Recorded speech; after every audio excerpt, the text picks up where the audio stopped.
Namaste. Hello and welcome to the 6th Foundation Day lecture of Mimamsa Foundation for Indic Studies. Mimamsa Foundation for Indic Studies is a research forum which is established 6 years ago, and it tries to understand India from the authentic Indian perspectives. We undertake various activities under MFIS, such as publication of research articles and article series, which you can certainly read on our website. We also undertake an activity called Study Circle and Indic Cafe, which is a flagship program of MFIS, and we try to take some of the sessions on different themes which deal with India and Indian intellectual tradition with undergraduate and postgraduate students. We conduct workshops, online courses. At the same time, we also host several podcasts under the titles Mimamsa Perspectives, Mimamsa Conversations, and Mimamsa Dialogues. Every year on 16th January, we conduct Justice Ranade Memorial Lecture in the memory of Justice Mahadev Govind Ranade. And as I mentioned, that 6 years ago, MFIS was started, and on every 1st May, that is the foundation day of MFIS, we conduct Foundation Day lecture. We have had a privilege of hosting several scholars such as Dr. Subhash Kak, Dr. Vasanta Shinde, Dr. Srinivasa Varkhedi, Dr. Amrita Narayakar, and Dr. S.N. Balagangadhara in past, and you can certainly listen to their lectures on our YouTube channel. In this 6th Foundation Day lecture, we are honored to have Dr. Malhar Kulkarni, Professor at the Department of Humanities and Social Sciences in Indian Institute of Technology, Mumbai. Sir, thank you for accepting our invitation and taking out time for this lecture.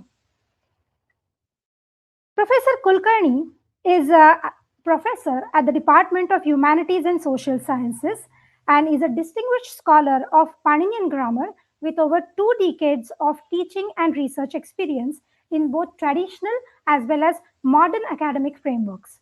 His work spans Sanskrit language studies, philosophy of language, and Sanskrit computational linguistics, reflecting a rare synthesis of classical scholarship and contemporary research. He himself is trained in Shastras such as Vyakarana, Nyaya, and Mimamsa, and he has made a significant contribution to Sanskrit scholarship through his writings, publications of research articles, books, including original works such as Shabda Sutra. For his contributions, he was awarded with Maharshi Badarayana Vyasa Puraskar by President of India, along with some other awards such as Maharshi Panini Puraskar and Mahakavi Kalidas Samman. Professor Kulkarni's scholarship continues to bridge the gap between ancient Indian grammatical traditions and modern intellectual inquiry, making his work highly relevant in today's academic and cultural discourse. I myself had a privilege of learning Paninian grammar under him and trained under his guidance, and it's a great pleasure, and we are truly thankful to Professor Malhar Kulkarni, who has taken out time for this lecture, and we eagerly look forward to listening him. He will be speaking on the topic Shastric Studies Methodology, a key to understand Indian intellectual tradition. Now I request Professor Kulkarni to begin with his lecture.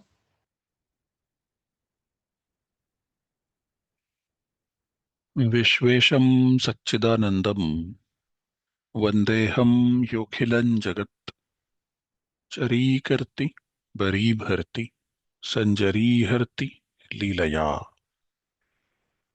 विश्वेशं सच्चिदानन्दं वन्देऽहं योऽखिलं जगत् चरीकर्ति बरीभर्ति सञ्जरीहर्ति लीलया.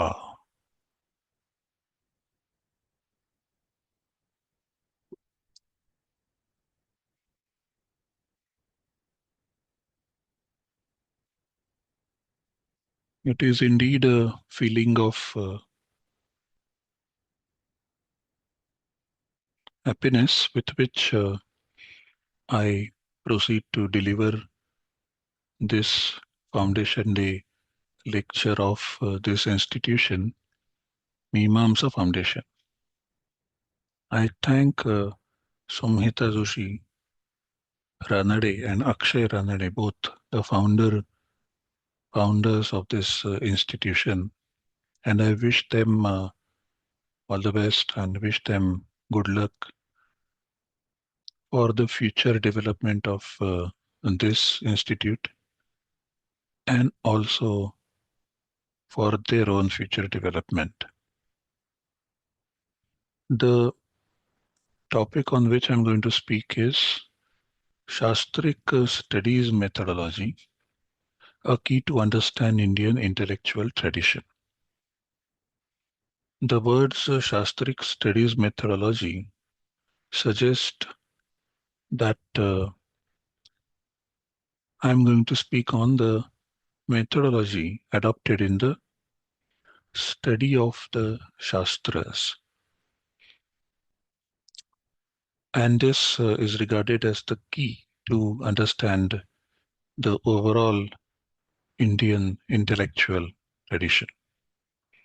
I will be speaking about the Indian intellectual tradition in general, and I'll also speak about a specific intellectual tradition, which is the subject of my study for past a number of years.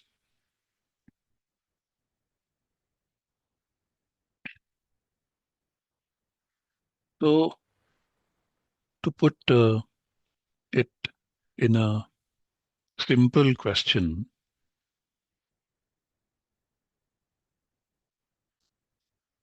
what we are going to discuss is why should we study a particular Shastra, or why should we study a Shastra at all? In modern world, we see people studying various branches of knowledge. The branches of knowledge that got developed in the course of time, primarily in a non-Indic scenario. And then we also see a general dissatisfaction amongst the scholars at the mismatch of the solutions offered and the ground reality that we live in and we face. And we also see, therefore, a turn in the mindset of the scholars where they want to explore what the Indic tradition, Indic intellectual tradition, has to offer on these problems, on these real life situations. And taking a cue from this inquiry, several scholars aim and attempt to undertake the study of various Sanskrit Shastras, various Shastras that got developed in the course of time in India in the past, which were mainly composed in Sanskrit.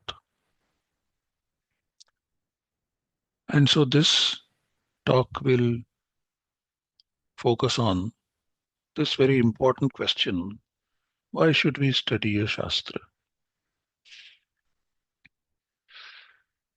And this will give some hints, some pointers to the significance of what a Shastra is and what kind of methodology should be adopted by a person who wants to study this Shastra.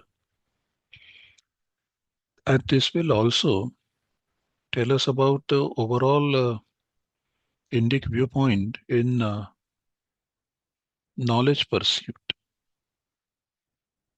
How should we pursue? How should we gain knowledge? What is the significance? Now, what is the concept of a Shastra? Typically, a Shastra is defined as Shastriyat sadhanopayam purusharthasya nirmalam tathaiva badhanopayam tat shastram iti kathyate. I repeat, Shastriyat sadhanopayam purusharthasya nirmalam tathaiva badhanopayam tat shastramiti kathyate. This is how a Shastra is defined in the Indic tradition. What it means is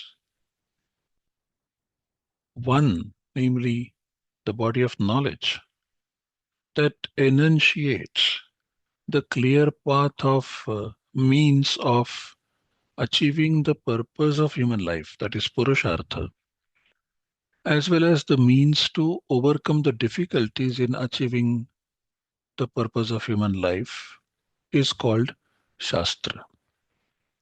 So, I repeat, one, namely the body of knowledge, is called Shastra.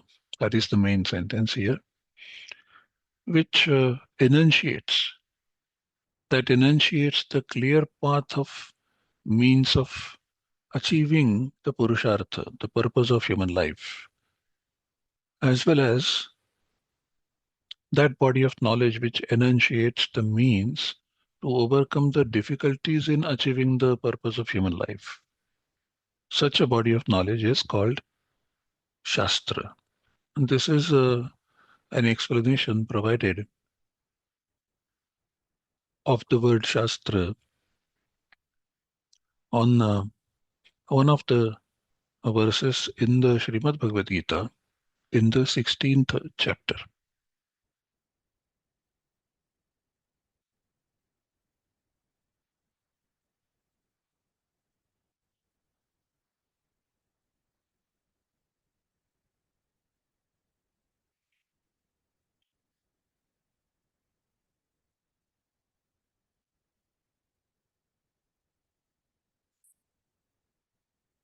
So here we need to discuss what is the core of a Shastra and also the core strength of a particular Shastra and the Shastra in general. The word Shastra is typically used in multiple texts across Sanskrit literature, and the core idea, the core strength of all those usages can be summarized in the following manner as stated on this particular slide. So Shastra is that body of knowledge which states something about a particular subject which is not available through any other valid means of cognition. I repeat, Shastra is that body of knowledge which states something about a particular object or a subject which is not available to the human being through any other valid means of cognition available to the human being. That is one important aspect of Shastra. That is one core strength of Shastra. The other important part of this is that the Shastra is a body of knowledge about a particular subject as it is, which means that that Shastra describes a particular subject with the property that that subject possesses. And only that subject possesses. So that is an important intrinsic feature of this body of knowledge. And this knowledge gets tested, and it also gets tested in the course of time and also gets updated. When the dharma of a particular dharmi gets modified, that gets noted and also added in the knowledge about that particular subject. This is the core strength of a Shastra.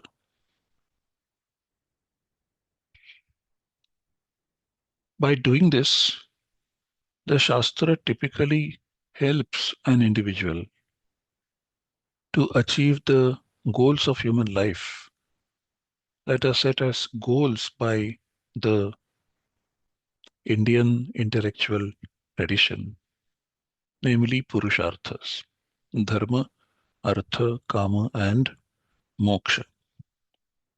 Even though Dharma and Moksha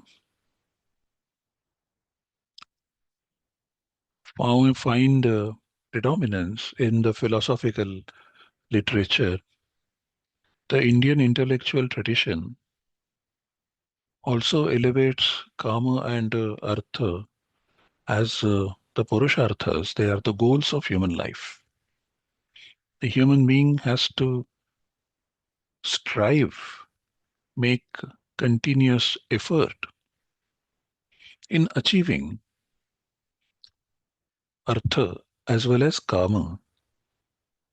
And one of the methodologies suggested in achieving them is that they should not violate the Dharma. And so you find references to this in several texts. One such reference that springs to my mind is that from the Bhagavad Gita, where dharma viruddho bhuteshu kamosmi bharatarshapha. And then also in the Kautilya Artha Shastra, there is a reference to this. In order to achieve these Purusharthas, the Shastra provides precise knowledge about a particular subject. Accordingly, the human being can take a call whether to proceed to establish a contact with that particular subject or whether to avoid that particular subject. So this is how the Shastra gets linked to the real life situation. This is what we can say is the utility of the Shastric set of knowledge with the actual real life. Because that knowledge is usable in the actual real life. And that is the significance of it being a Shastra.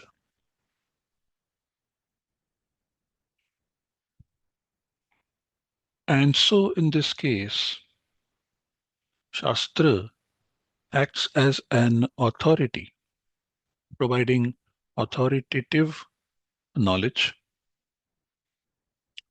which therefore means the set of knowledge that is not yet falsified, which means that there is the scope for falsifiability of the set of knowledge that we have now. And obviously, once something is falsified, the other set of knowledge will emerge, which will capture the reality as it is. And obviously, that would generate the authoritative cognition, which would become extremely helpful for the purpose, namely Karya Vyavasthiti. And this is a verse highlighting the significance of the Shastra. This is taken from the Srimad Bhagavad Gita, 16th chapter. Tasmat Shastram Pramanante Karya Vyavasthitau Jnatva Shastra Vidhanoktam Karma Kartumiharhasi.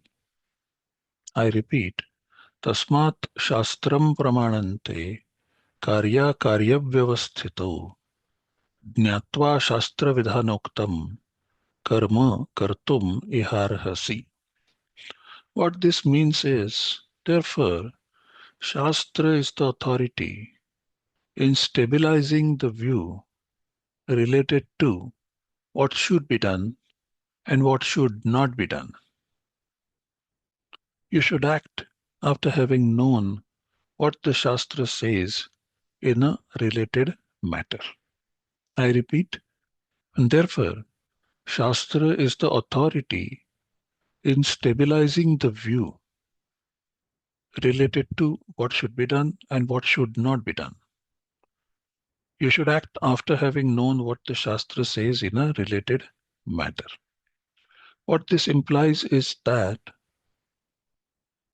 the view that one forms out of the perception, which entails the contact of the sense organs with the respective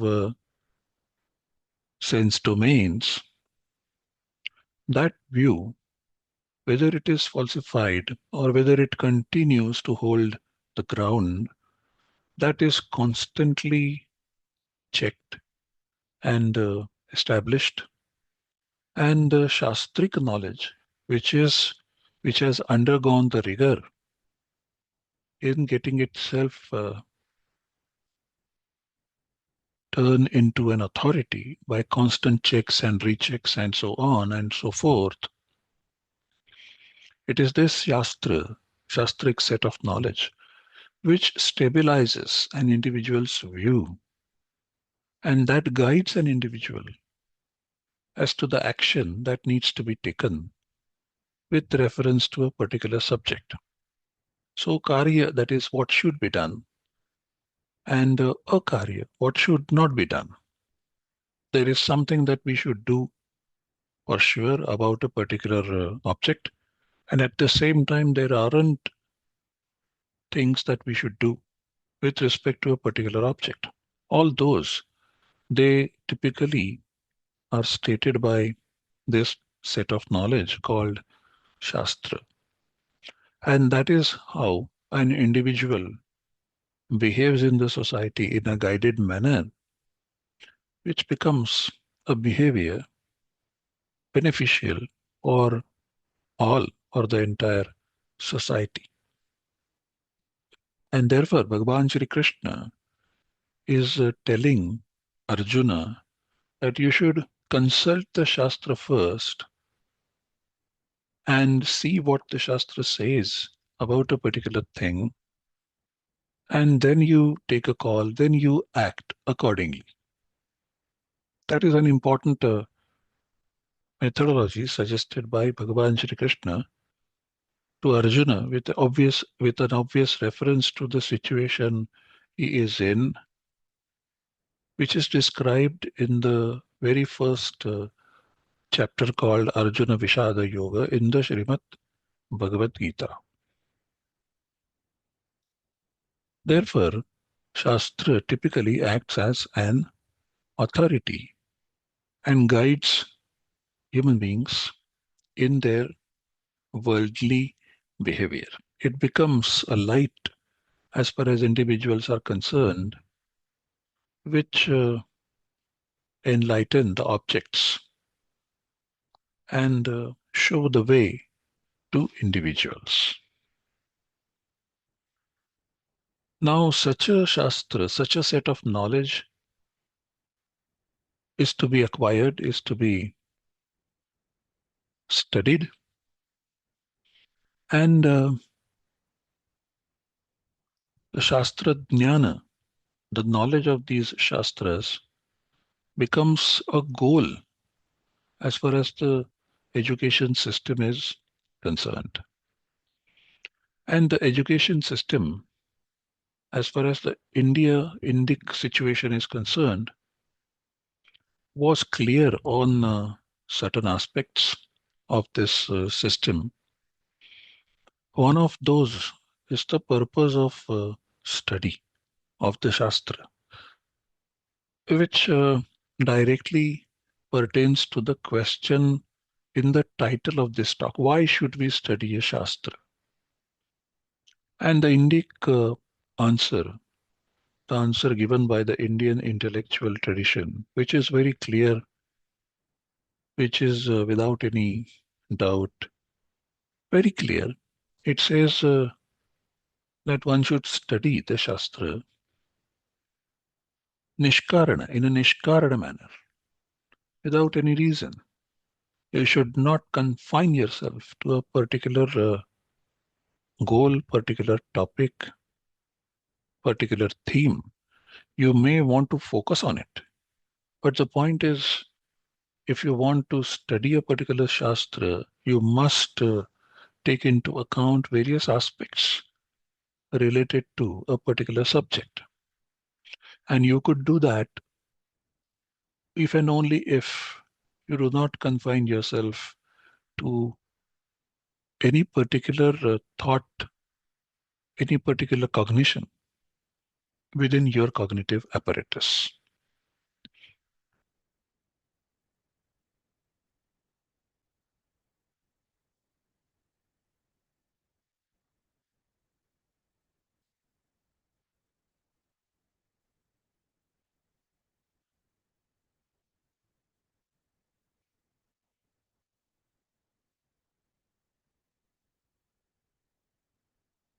And so, Nishkarana is an extremely important condition. I would say it is an extremely important principle advocated by the Indian intellectual tradition. It is primarily advocated for the purpose, for the sake of the study of the Shastra, but that applies to the overall way of life that an individual can lead for a more peaceful and joyous life. So the Shastra has to be studied in this particular way. And you find sentences like Brahmanena Nishkaranaha Vedaha, Adhyeyaha, Niyascha.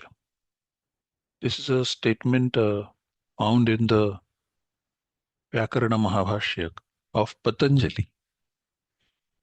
And similarly, other Shastras as well need to be studied in this particular manner, just for the sake of it. What it entails is that you study as many angles of the subject as possible continuously over a period of time. And that reveals the truth about the property that that subject possesses, which distinguishes it from the rest, which allows you to have the precise cognition of that particular subject, which in its turn allows you to make a particular precise decision whether to proceed towards that particular subject or not, or whether to avoid that particular subject, or whether to remove yourself from that particular subject or not. And so Nishkaranatva plays a very crucial role. In modern world, it looks completely outwardly, because in the world we see everybody working towards a particular reason towards a small goal. Every action is directed with that particular goal. And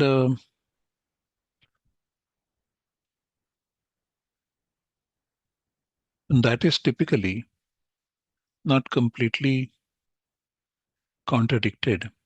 But the overall general scheme of things, as far as the study of Shastra is concerned, is advocated, is guided by this word Nishkarana. In a in an experience of the study of Shastra, Nishkaranatva allows a student to gain more knowledge of a particular subject, more knowledge of the Shastra. And that's why it is highly highlighted and stressed and emphasized.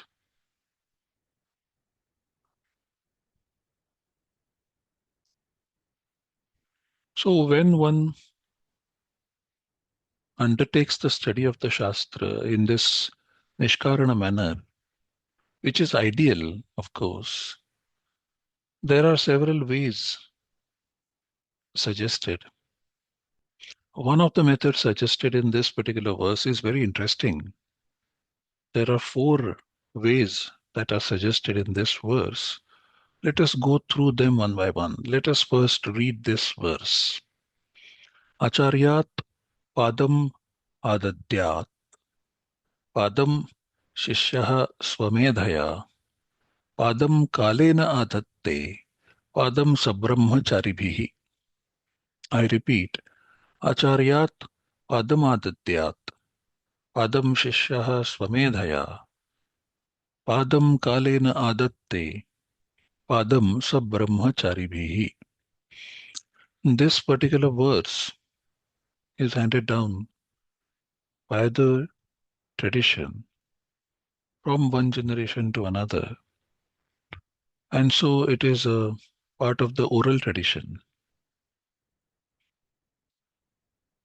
Also, it can be considered as a part of the floating tradition.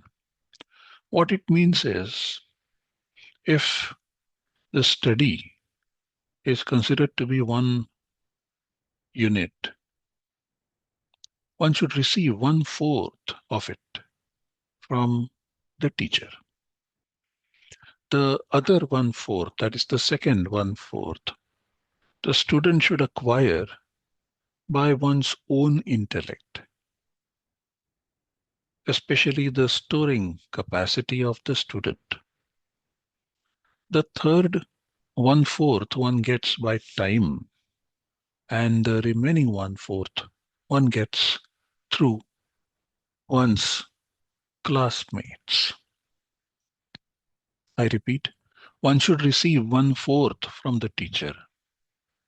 The other 1/4 the student should acquire by one's own intellect, especially the storing capacity. The third 1/4 one gets by time, and the remaining 1/4 one gets through one's own classmates. There are quite a lot of interesting insights in the method suggested in this particular verse. Let us study them one by one.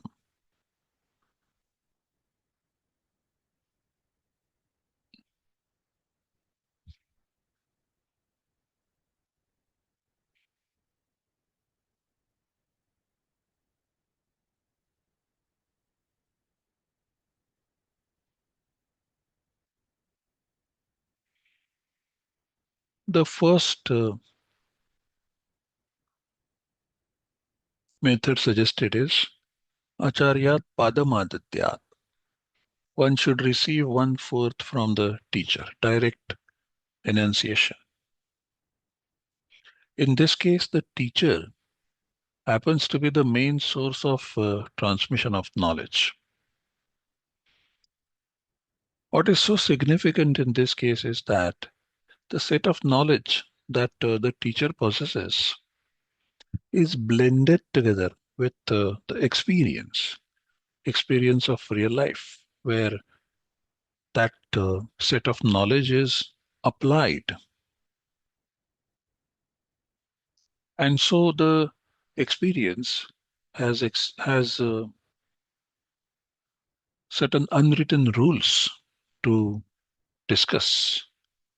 There are some unmanifest laws that come with a lot of experience at hand, which the teacher possesses, which the teacher may transmit to the student. And this is what the student is supposed to receive. This is the addition that the student can receive from the teacher, along with the set of knowledge that gets transmitted to the teacher. The personal experiences in which unwritten rules and unmanifest laws play a crucial role. And then, once the teacher has imparted this, it is the duty of the student to grasp what is taught and then store it all in the intellect. In case of the Vyakarana Shastra, which I am going to talk about later on, but I still remember one very important line in this context, and so I must quote it. Kshanadurdhvam avayyakaranaha. This is that line. When the teacher is imparting the knowledge, the student feels that he is getting everything, he is grasping everything. And so, with this feeling, happily, the student emerges towards the end of the class victorious. And as he steps out of the class, he suddenly realizes that he has completely forgotten what he learned in the class. And that is a horrendous experience the student undergoes. And therefore, what one has already got from the teacher needs to be grasped properly. Most importantly, one should store what one has grasped properly, carefully in one's intellect. Then comes the second part, Padam Shishyaha Swamedhaya. Storing what is taught is considered extremely important. One may grasp, but one may lose or forget what is grasped. And then that knowledge is of obviously no use. One should be able to store it in such a way that one is able to recollect it very easily. And one should be able to have an active and also refurbished or refreshed memory, which allows you to recollect what you have already grasped. This also allows the student to link the dots. This also allows the student to read between the lines and also discover what is not yet discovered. The student can do this on the basis of the storage facility that is endowed, that the human being is endowed with. That is the biggest gift the human being has received from the nature. It is a different story altogether in the modern world that we ignore it completely, and any attempt to reignite the interest in it is sadly foiled and also failed,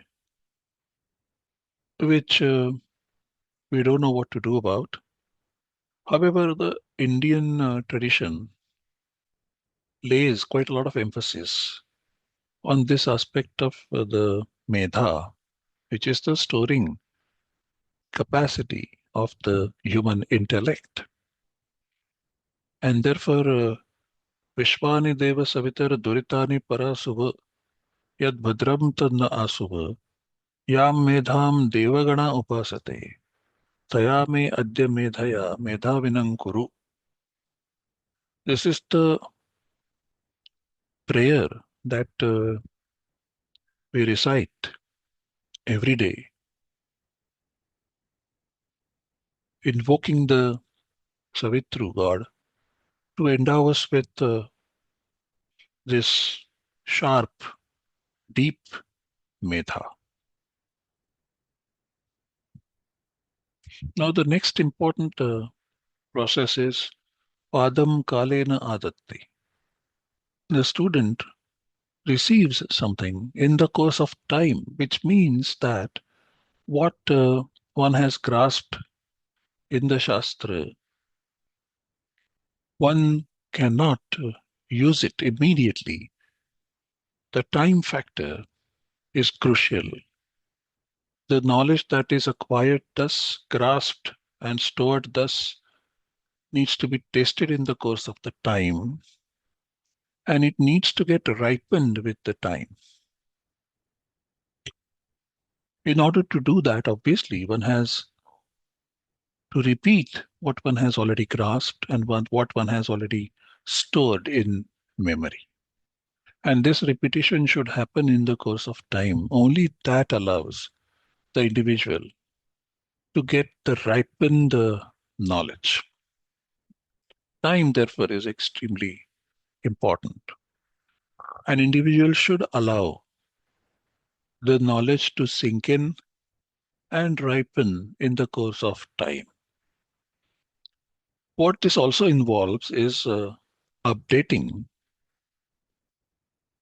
of the knowledge and also confirmation of what one has already grasped. This eventually leads to what is known as vertical knowledge. It also implies that one tastes this one knowledge in conjunction with the other knowledge that one gains in the course of time, where the thread of this knowledge of one and the same subject again and again is laid emphasis on, which is otherwise termed as a concentrated effort of learning. So Padam Kalena Adatte is extremely important. And finally, Padam Sabrahmacharibhi, which entails camaraderie with co-learners. There are several learners in a class. Not everything is that is stated by the teacher is grasped by one individual. That is very rare, very extraordinary.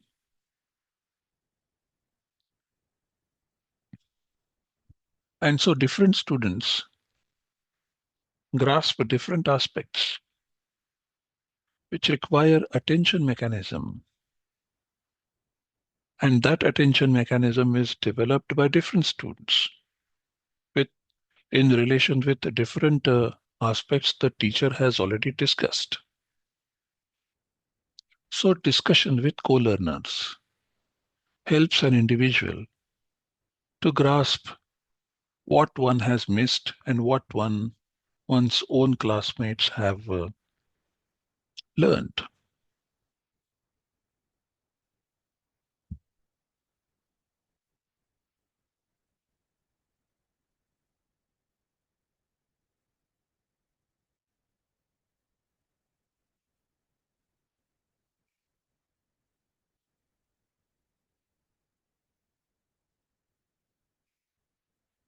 What this implies is that the study of a Shastra is a process which involves multiple factors, including one's own intellectual capacity, most importantly, including the time.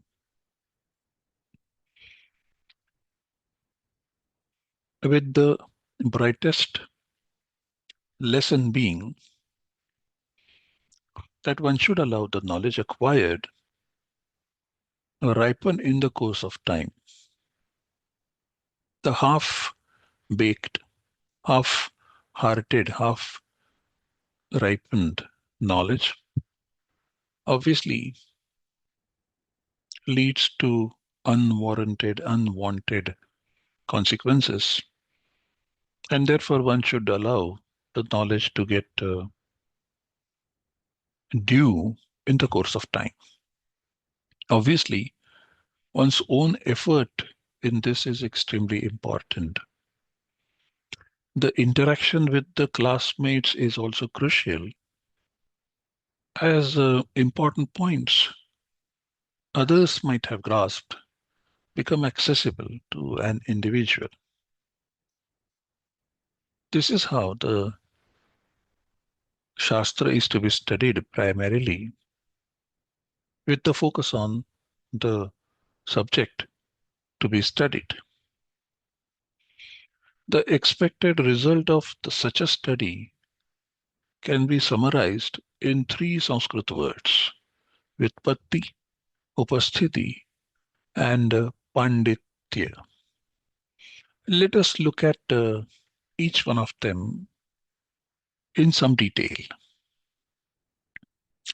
Let us look at Vyutpatti. What is Vyutpatti? Vyutpatti refers to domain knowledge. The word Vyutpatti in some other context is also used to denote the meaning etymology. That is not the case here. In this context, Vyutpatti means the knowledge of the domain, knowledge of topics, knowledge of resource texts, etc., knowledge of other related sources, knowledge of other disciplines which are related to the subject, and also practical knowledge.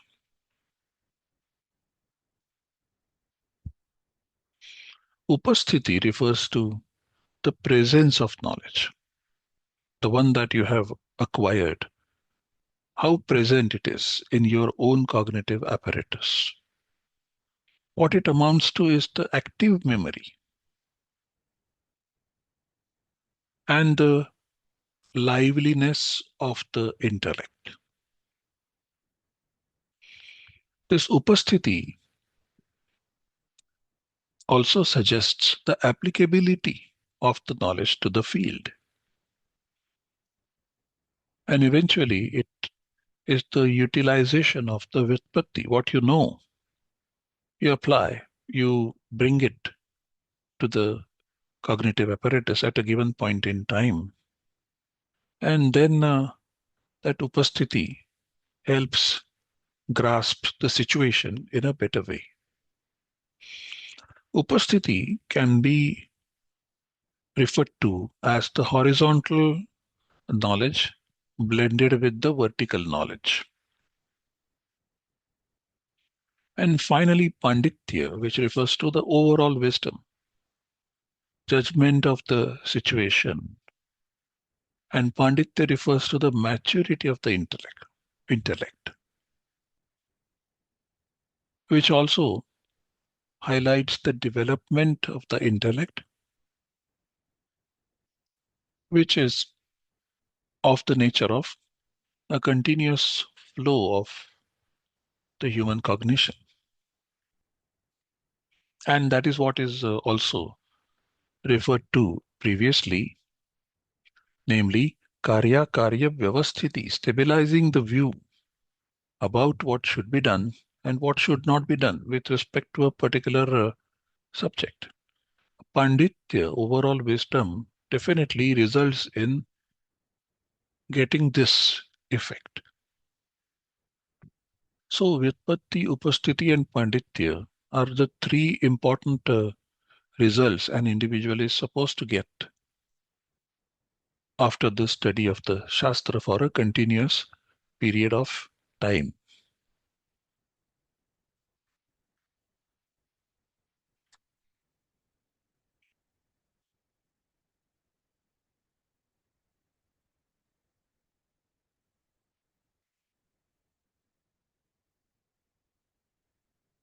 Having said that,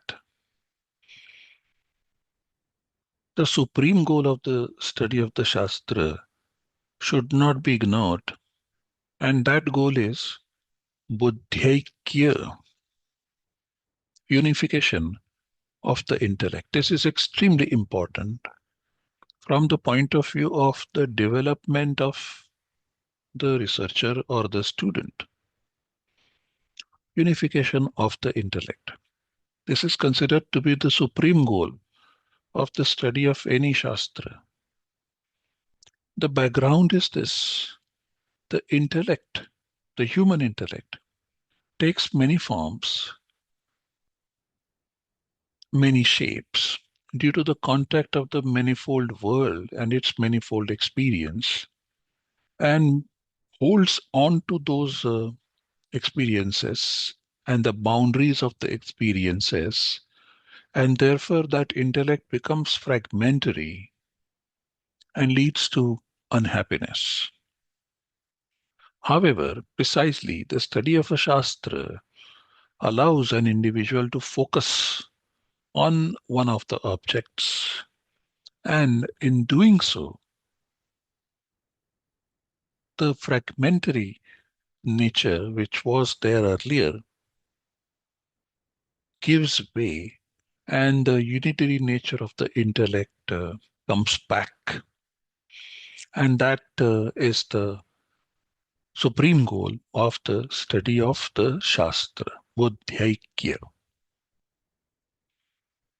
This is the sutra, Buddhaikyasya Sakala Shastradhyayana Prayojanatvat.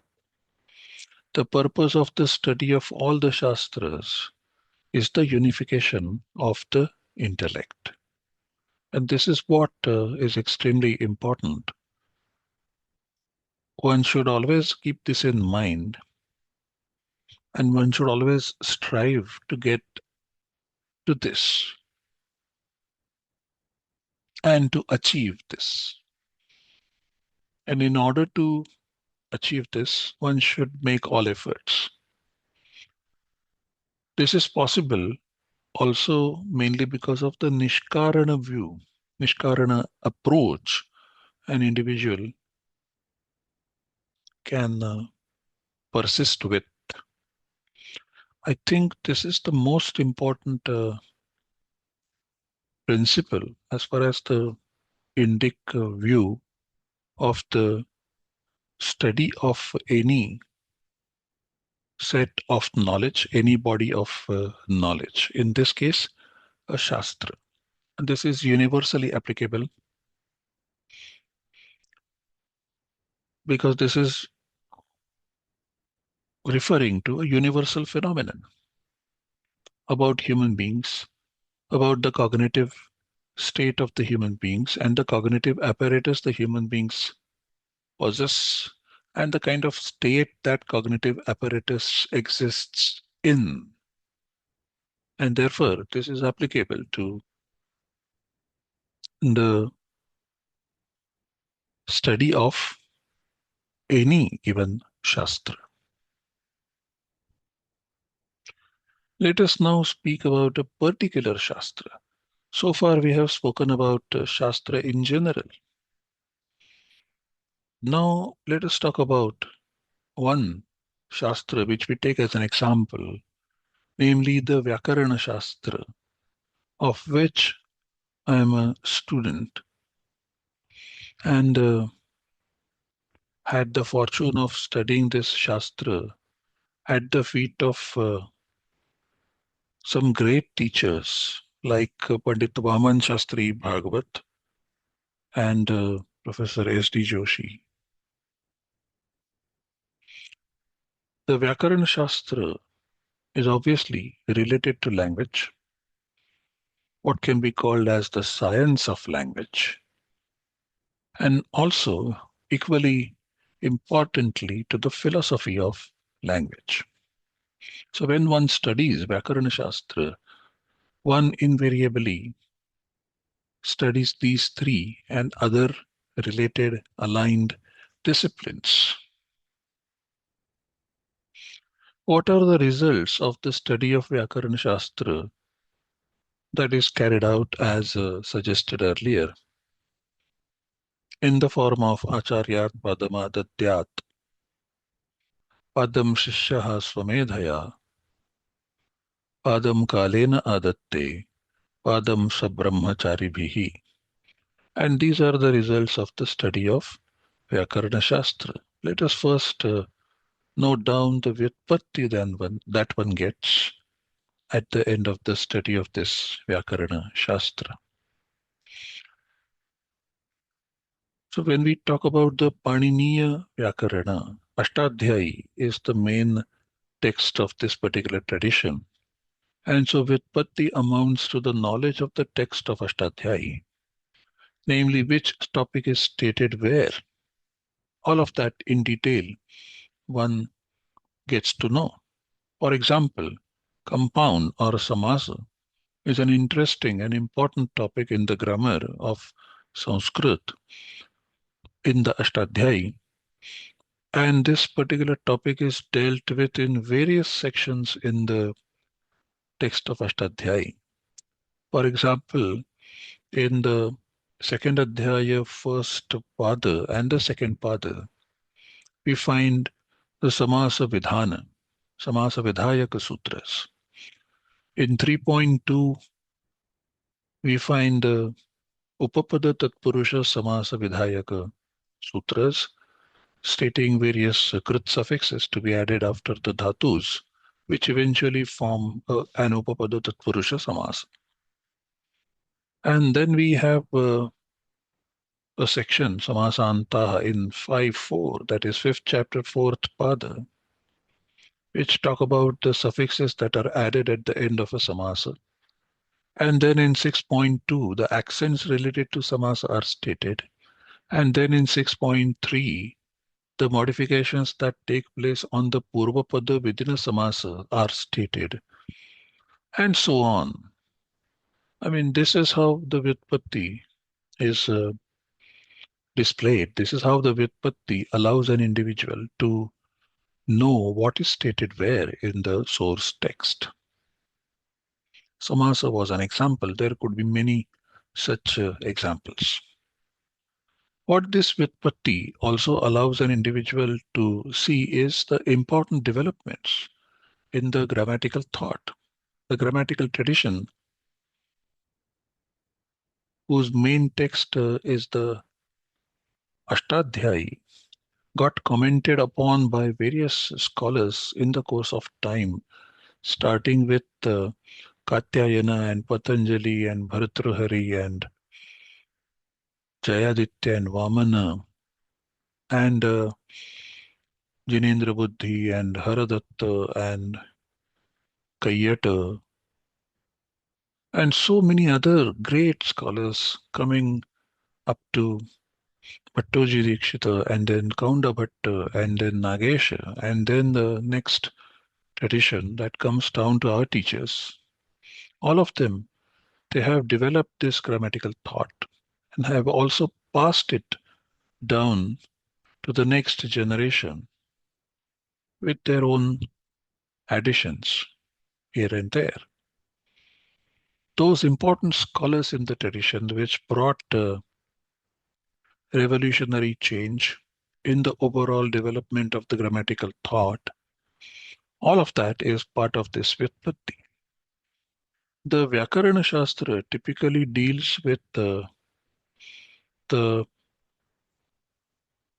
four prakriyas, processes, Shabda Prakriya, the process of derivation of the words, Artha Prakriya, the process of the derivation of the meanings, Swara Prakriya, the process of the derivation of the accent, and most importantly, Bodha Prakriya, the derivation process of the cognition. How does this happen? From the basic atomic units of Prakriti Pratyaya, how does one build the higher building blocks? And from them, the further higher building blocks, resulting finally in the derivation of a sentence. How does one do that? All of these prakriyas, they are extremely important. And Vyutpatti is a feature of the study of the Vyakaran Shastra which allows an individual gain sound knowledge in all these prakriyas.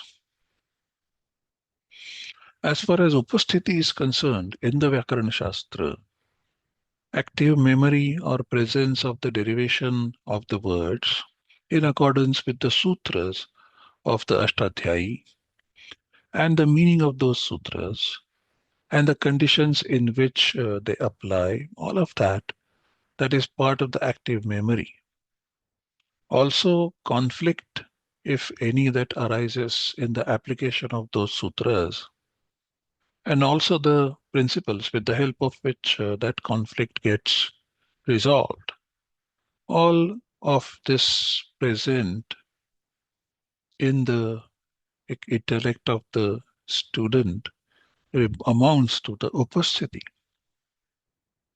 Also, the active memory of and the presence of the bodha prakriya comes under this upasthiti, where minutest of the details are paid serious attention to. Panditya, as far as the Vyakarana Shastra is concerned, amounts to the wisdom about the nature of language with L capital.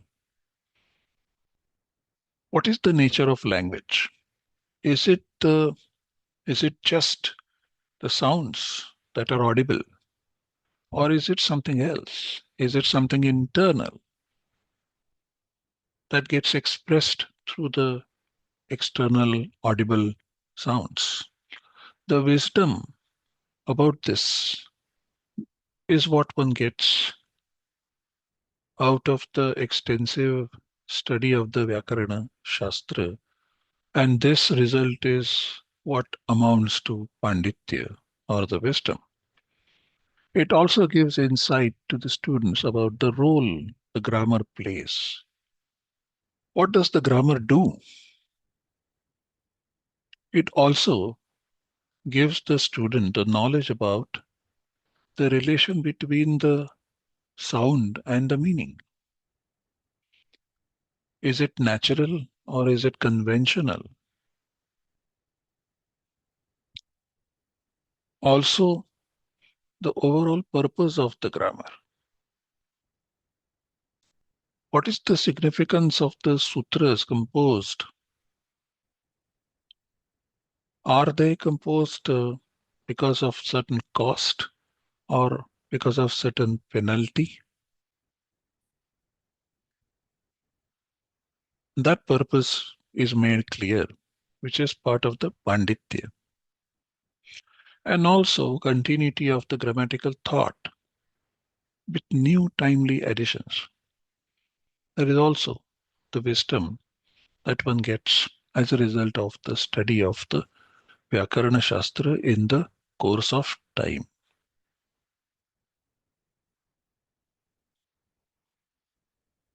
All of this results also in one more important result of the study of the Vyakarana Shastra, namely uttering the speech with the knowledge of each and every segment of the word, mainly in the form of the Prakriti and the Pratyaya. Prakriti is the root or stem, and the Pratyaya is an affix. So, uttering the speech with the knowledge of each and every segment of it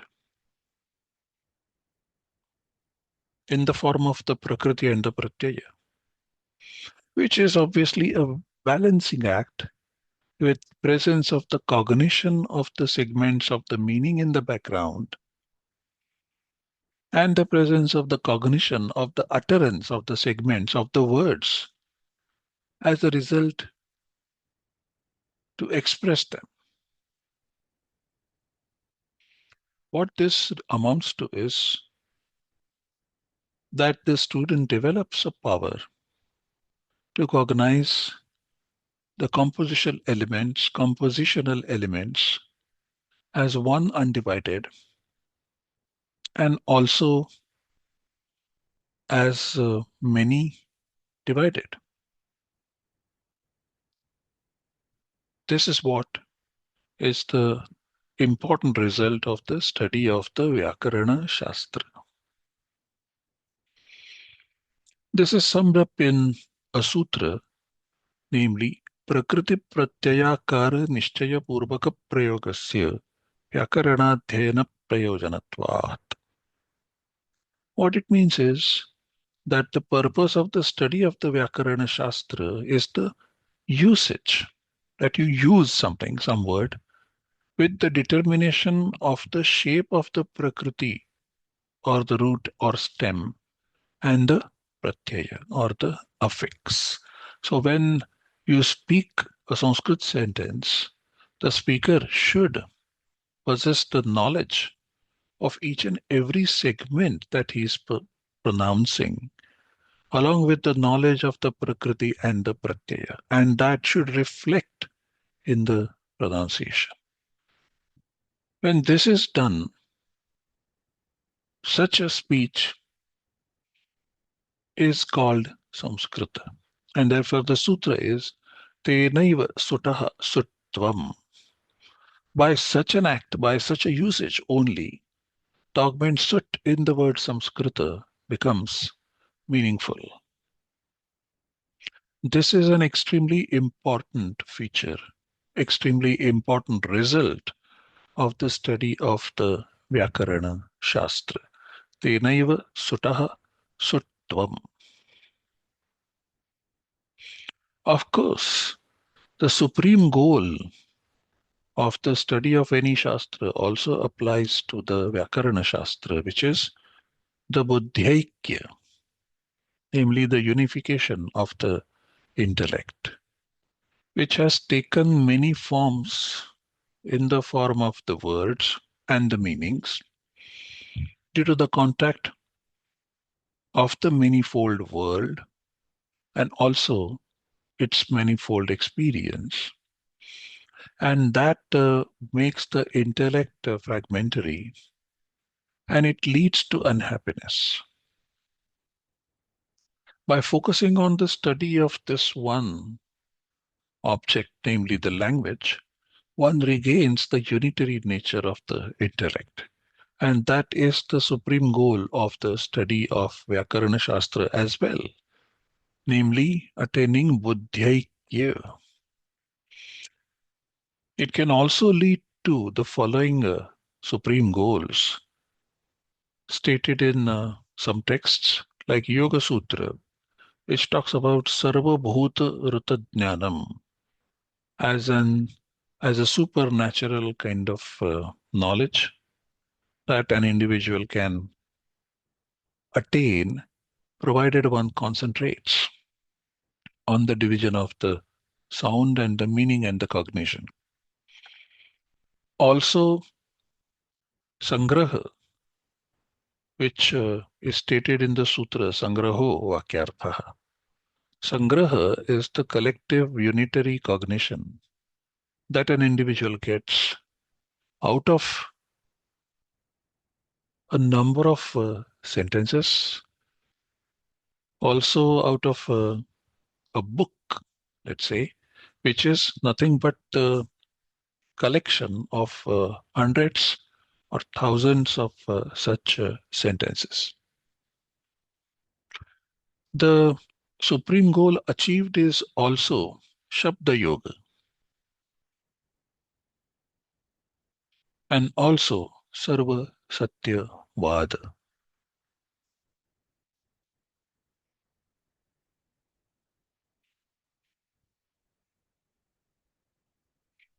In conclusion, I would like to say that the study of any Shastra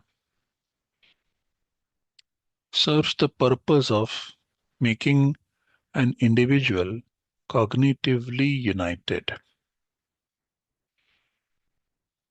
That allows the student to gain maturity and to attain the Purushartha.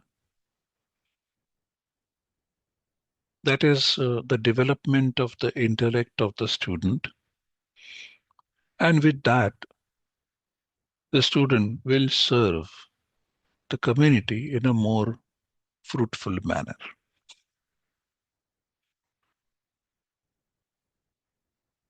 This is what those who are desirous of undertaking the study of any Shastra written in Sanskrit should take note of.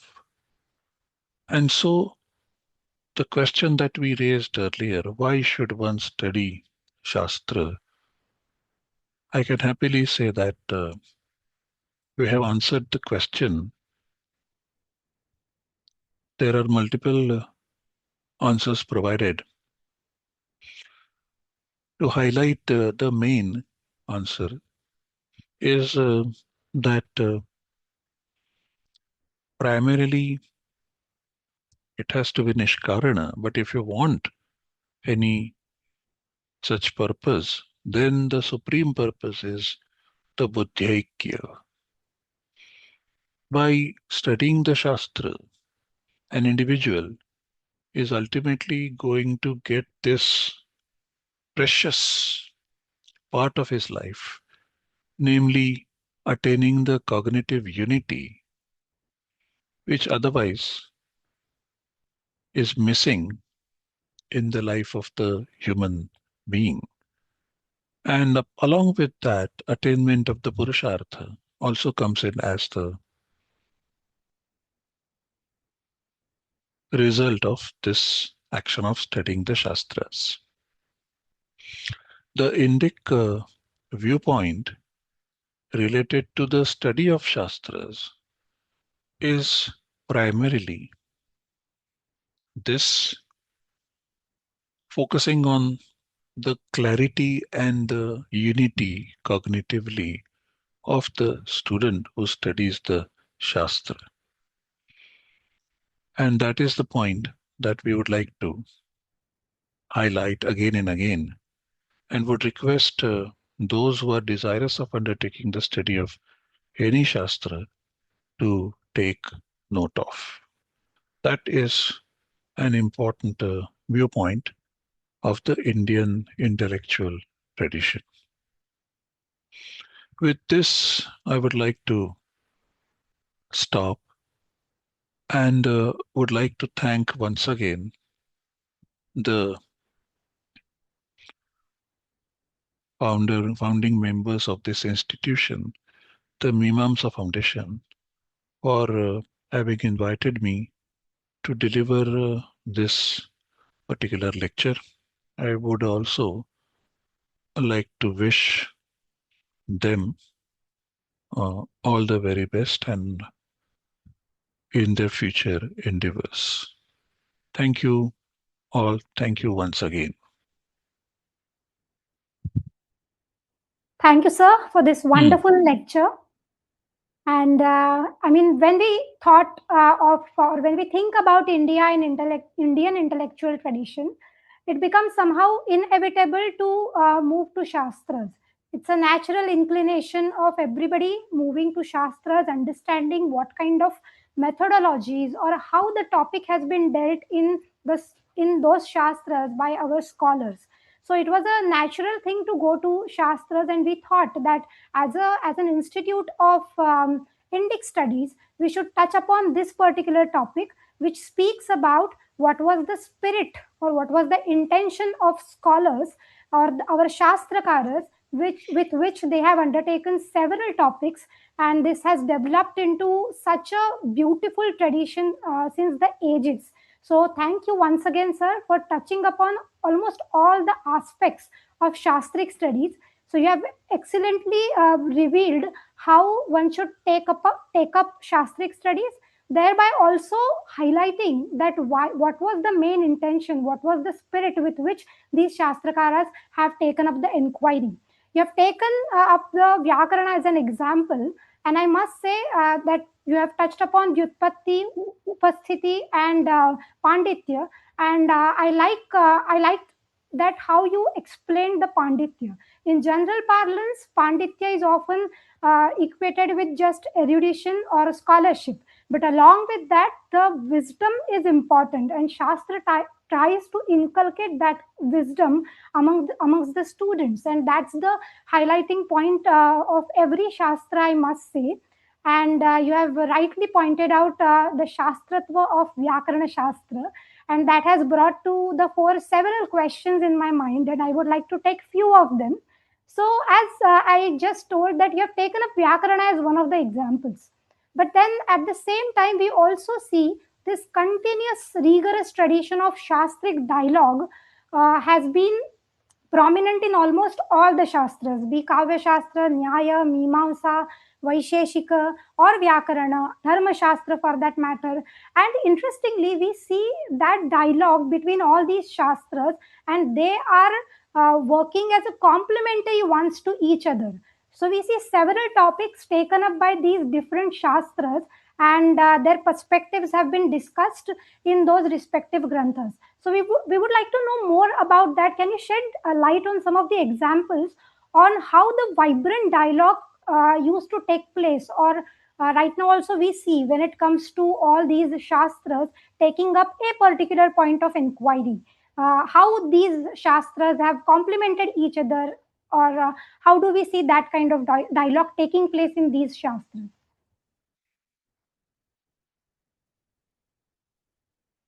So I have been arguing for some time now.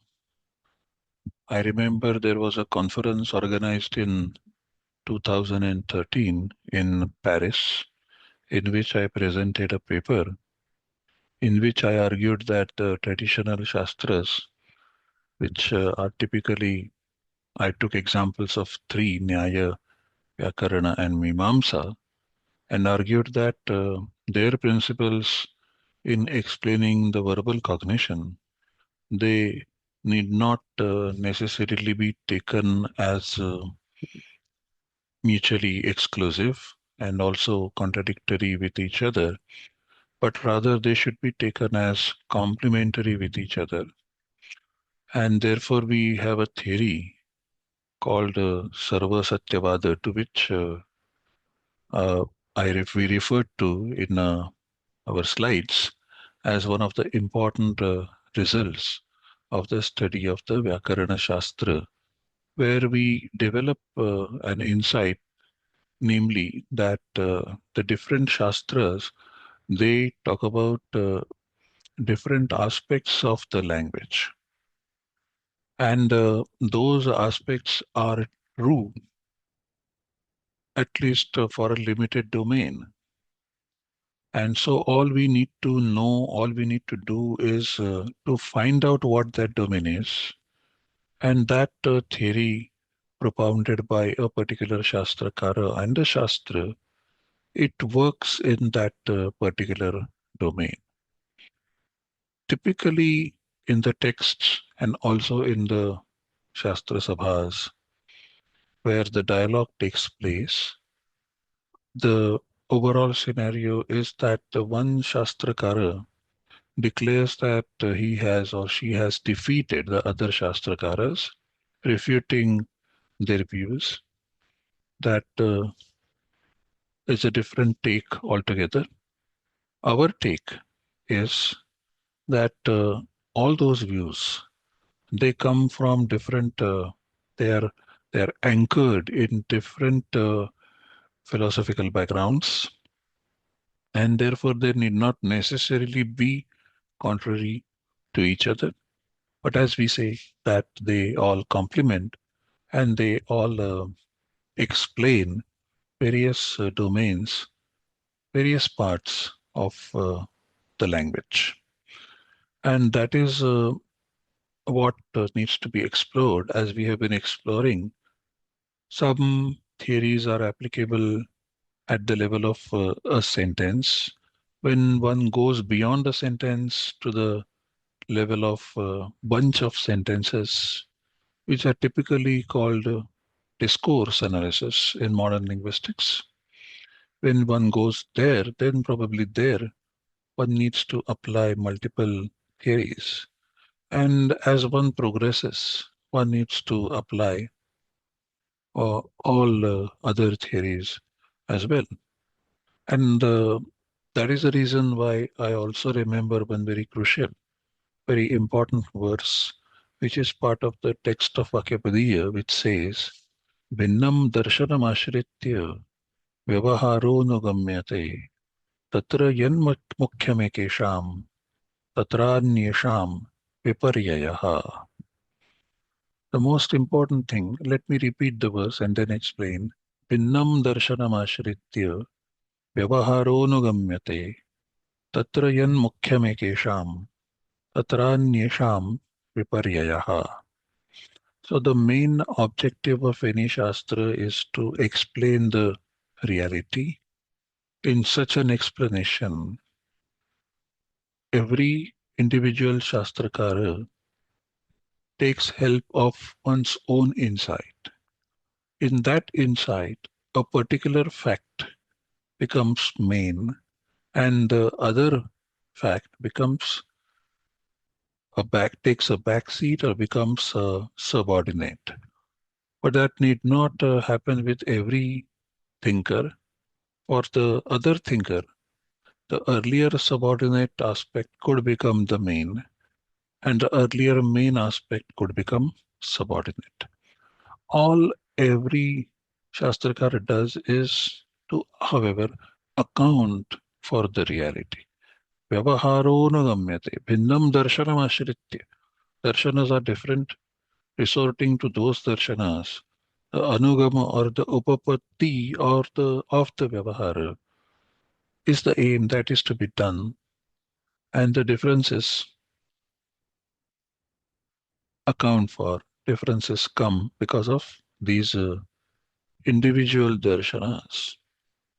And taking a cue from this, obviously, we formulate a theory as far as the linguistic Sarva Satyavada is concerned. And therefore, our sutra is Sarva Satyavadaha Siddhantaha as far as language is concerned. Okay. Yes, as you rightly pointed out, that all these shastras actually deal with the reality, and the ultimate goal of these shastras is to inquire about the reality that is around you. And these topics have been the points of inquiry for all our shastras also, shastrakaras also.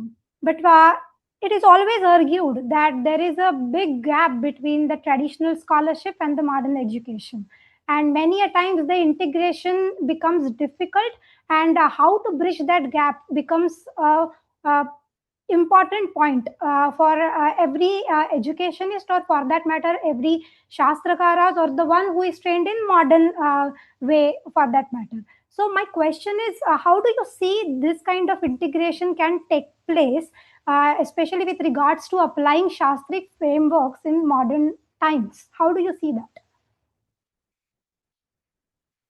I see that as an ideal situation where individuals must apply themselves first in order to acquire the Shastric insight. When I say apply themselves, means they will have to devote time. Most importantly, they will also have to devote intellectual space. What I mean is that they need to get rid of petty gains, adopt the view of the Nishkarana point of view of the study, which allows them to go for acquiring the knowledge of that particular Shastra in a timely fashion. It requires a continuous effort, continuous amount of study for one to form this particular insight. And so, if the students or the researchers uh, do take up this particular aspect, they will definitely be able to bridge this gap and get those insights and not I mean, this is an ideal situation that one should strive to get to. That is how one can bridge this gap. There is no no substitute to hard work, of course, continuous amount of engagement, of course, and also the non-availability of the intellect for other subjects and availability of the intellectual space for this subject of study. What we call as Arthakasha and also Shabdakasha. Those two need to be um, devoted to the subject of the study, and that allows an individual to bridge this particular gap. Okay. But yeah, can you share some of the example where such efforts were taken by the scholars and that turned out to be good examples of such kind of integration, especially when in terms of some of the projects? Yeah, okay. So the traditional Shastras provide a lot of insight about, let us say, language. And the modern systems also study language in a different manner. Let me take the example of the study of language done by the computer scientists and what kind of insights an individual can take from that field. Typically, one can apply the insights one gets from the study of the traditional Shastras and says that one can apply it to the computational linguistics field. That is true, but one can also get insights from the computational linguistics field and try to imply or apply those insights to the traditional Sanskrit field. Here is an example. In the Sanskrit language, we have multiple examples like Idham Chakre, examples like Shithili Kurvan, examples like Shakali, uh, Kurvan, Shakalam Kurvan, Shakalani Kurvan, sorry, Shakalani Kurvan. Then also Samulakasham Kashati, also Nahi Bhikshun also Dive Dive, and so many such examples are there. Now, in the traditional Sanskrit grammatical framework, we don't have any name, any category to these units. The only technical term that goes close in describing these units is anuprayoga. There is an anuprayoga in Idham Chakre. Anuprayoga of Chakre happens. That is how the tradition describes. Agachati. What is the status of Agachati? Semantically, it acts as one unit. Technically, we say that these are the two padas, but they act as one unit. So what happens to we write them together? That means that we are treating them as one unit. So what is the category of them? Agachati. What is the category? And we have no answer in traditional Sanskrit grammatical framework.